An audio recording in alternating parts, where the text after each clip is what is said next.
What is spirituality? We talk a lot about it these days.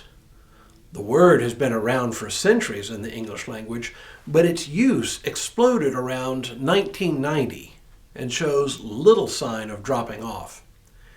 It is one of those terms that different ones of us use in very different ways, so that when two different people talk about it, they may find themselves talking past one another. In his first letter to the Corinthians, Paul uses the term, but not in quite the same way people often use it today.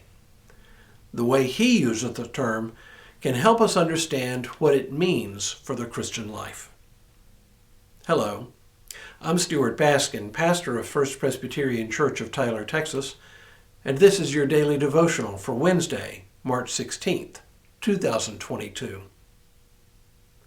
The major problem facing the church in Corinth was internal divisions, characterized by competing factions.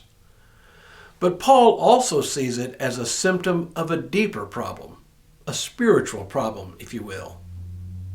At the beginning of chapter 3, he says, "And so, brothers and sisters, I could not speak to you as spiritual people, but rather as people of the flesh, as infants in Christ. I fed you with milk, not solid food, for you were not ready for solid food. Even now you are still not ready, for you are still of the flesh. For as long as there is jealousy and quarreling among you, are you not of the flesh and behaving according to human inclinations? For when one says, 'I belong to Paul,' and another, 'I belong to Apollos,' are you not merely human?"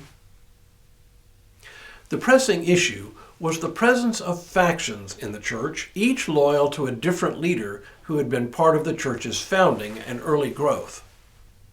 As Paul makes clear a few verses later, he had planted the church, and then Apollos had come along afterward to help the church grow. This is simply a fact of life. This is how churches got started and grew. It was a team effort. But in Corinth, it had become a source of internal division between people loyal to one or to the other of these men. Now, one of the dynamics at work in Corinth was also a sense of competition among people, going back to that idea of debate and argumentation. People debated to prove their intellectual superiority. Only now, the competition changed to competition over people's spiritual maturity. Followers of Paul thought they possessed a more mature form of the faith than the followers of Apollos. Same with the followers of Apollos. They believed they possessed a higher form of spirituality than did the followers of Paul. To all of these people, Paul pronounces a pax on both of their houses, even on those who identified with him rather than with Apollos. Once again, Paul uses terminology which would have been very familiar to them, but he turns it on its head. They would have been very familiar with the idea of gradations within the faith, some people being more spiritually mature than others. What Paul says is that they are both spiritually immature, precisely because of their infighting. Paul goes one step further here. In fact, he's pretty insulting in what he says. He says they're not yet spiritual people at all, but are still people of the flesh. Pretty bold language. And what is his evidence? On what does he base this charge? Again, he bases this on the fact that they are divided over such petty things like personal loyalties to Paul or to Apollos. Spiritually mature people would not behave the way they did. But wait, why call them people of the flesh? Isn't that what we associate with sexual immorality?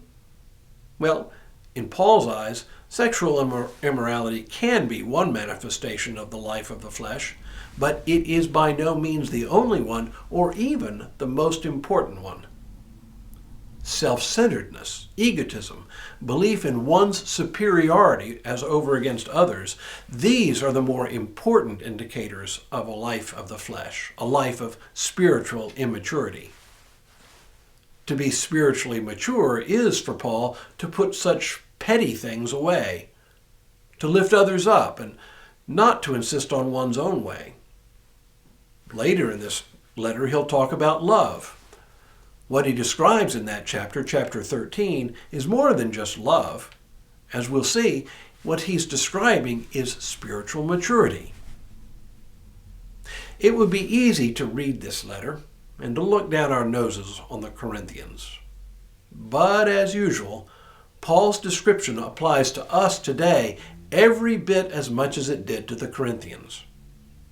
Anytime we think of ourselves as more spiritually mature or advanced than others, anytime we think of ourselves as more learned and wise, anytime we think of ourselves as more virtuous, in short, anytime we think of ourselves as superior to others, we simply prove Paul's point.